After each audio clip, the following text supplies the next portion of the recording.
कौन करा देते हैं? दूत लोग करा देते हैं। क्या बात है, क्या फिर हम कह लेना? तो साहिब कहते हैं जागर आरती करो बनाई, दूत भूत सब जाए नसाई।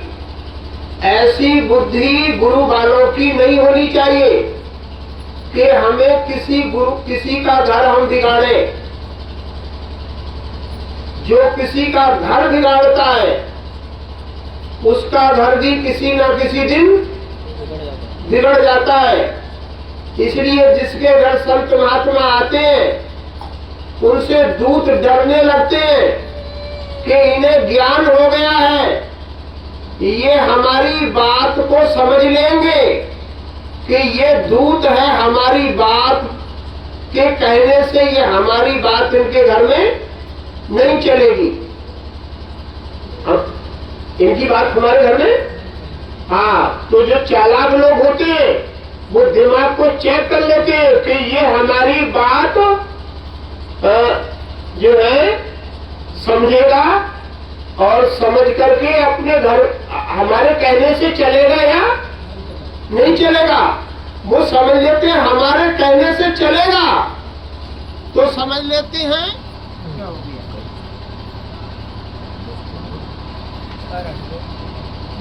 कहते हैं किसी के घर में भूत घुस जाए तो भूत भी घर बिगाड़ देते हैं। कौन बिगाड़ देते हैं? जिसके घर में हवा बिहार घुस जाए उसके घर भी बिगड़ जाते हैं, और जिसके घर में दूत घुस जाए उसके घर भी बिगड़ जाते हैं। इसलिए चालाक चतुर लोग कुछ ऐसे मक्कार होते हैं जो दूसरे का हानि पहुंचाने की पूरी कोशिश करते हैं। भाई भाई में कुत्तों की तरह लड़ाने की कोशिश करते हैं और लड़ाकर फिर वे आनंद देखते हैं। और जब गुरु वाले हो जाते हैं तो वे गुरु बड़े प्यार से ज्ञान की बात सिखाते हैं और कहते हैं बिना गुरु वाले की ज्ञान मत सीखना। बिना गुरु वाले का, हाँ, बिना गुरु वाले की बात मत मानना, उसे खुद अकल नहीं होगी इसलिए तुम्हें खड्डे में डाल देगा, काम डाल देगा। हाँ, तो कबीर साहब कहते हैं देखो ये आरती का बड़ा अच्छा विधान है।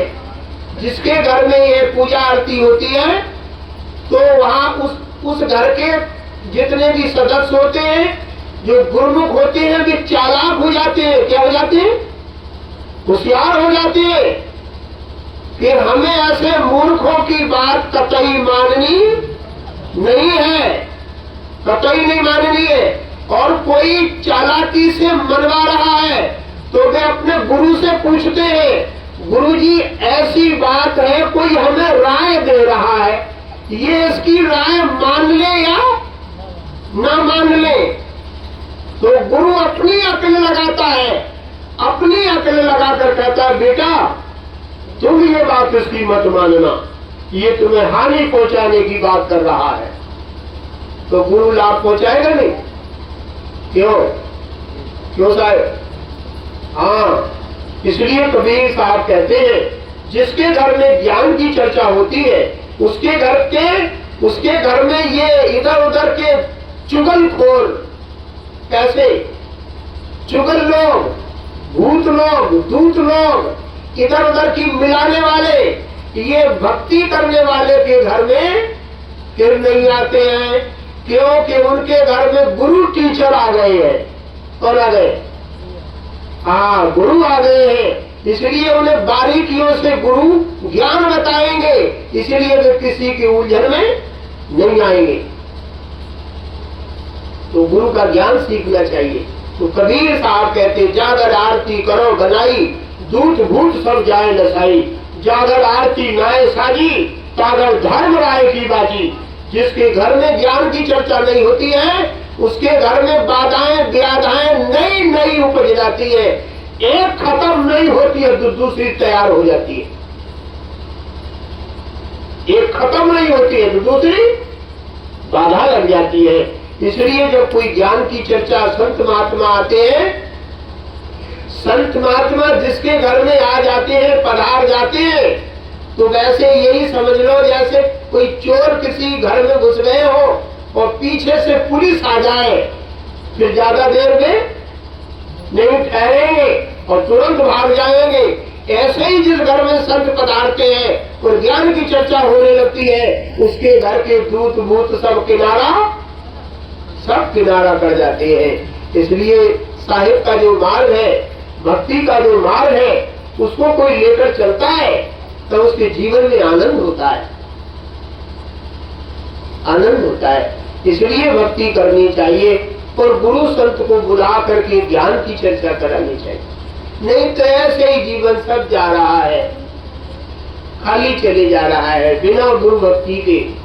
गुरु भक्ति कर देती है सकल पाप को नाश, जो चिंगारी आग की पड़े पुरानी घास। इसलिए भक्तों को नाम भजन जरूर करना चाहिए। दो काम करें, भजन जरूर करें। कबीर पंथी लोग भी कहीं कहीं मैं देखता हूँ भजन नहीं करते, भजन नहीं करते। कोई कोई होता है जो सुबह को उठकर भजन कर लेता है, बहुत लोग भजन ही नहीं करते। तो साहिब ने तो भजन के लिए ही ये मनुष्य जीवन दिया और नामदान भी इसीलिए दिया है कि भजन करोगे, साहिब का नाम लोगे, इसीलिए तो साहिब का नाम जपोगे, इसीलिए ना ये खाली कंठी पहन के रह जाओगे। हाँ, नाम जपोगे। जो नाम नहीं जपते हैं, नाम नहीं जपते हैं, उनको ही जो आनंद मिलना चाहिए वो पूरा नहीं मिलता है। मिलता है लेकिन पूरा नहीं मिलता है। इसलिए पूरा चाहते हो तो भजन करो, संत महात्माओं की सेवा करो, अपनी मेहनत की कमाई धर्म में कुछ ना कुछ लगाते चलो। तो खेत में बोओगे नहीं तो काटोगे क्या? इसलिए बीज की बोने की कंजूसी करो कि हम तो खेत में ये बीज बोएंगे तो घाटा हो जाएगा। तो जब घर से बोओगे नहीं तो उसमें काटोगे ही क्या? जब नाम जपोगे नहीं तो फिर तुम्हें सुख मिलेगा ही क्या? इसलिए नाम को जपना चाहिए, भजन सुमरन खूब करना चाहिए। संध्या सुमरन आरती भजन भरोसे दास, किसकी संध्या करनी चाहिए? कितनी संध्या होती है? 3 संध्या। ज्ञान गूंथड़ी पड़े प्रभाता, सुबेरे की संध्या, सुबेरे की ज्ञान गूंथड़ी पड़े प्रभाता, जन्म जन्म के पात्र जाता। ज्ञान गूंथड़ी पड़े मध्याना, सोजन पाले पथ निर्वाणा। संध्या सुमरन जो नर करई जरा मरण, ये 3 संध्या है। संध्या का मतलब 3 टाइम बैठकर साहिब का भजन करना चाहिए। कितने टाइम?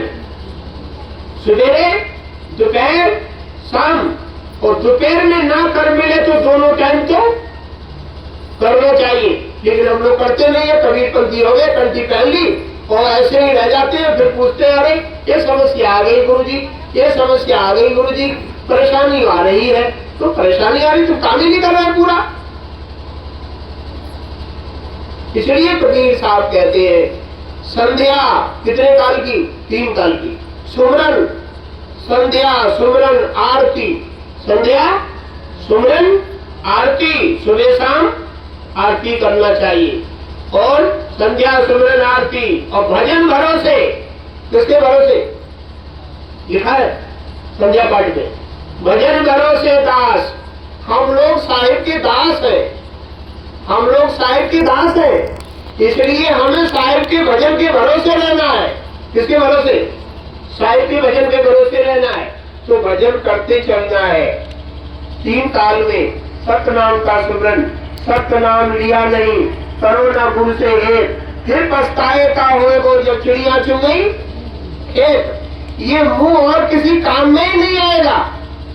कोई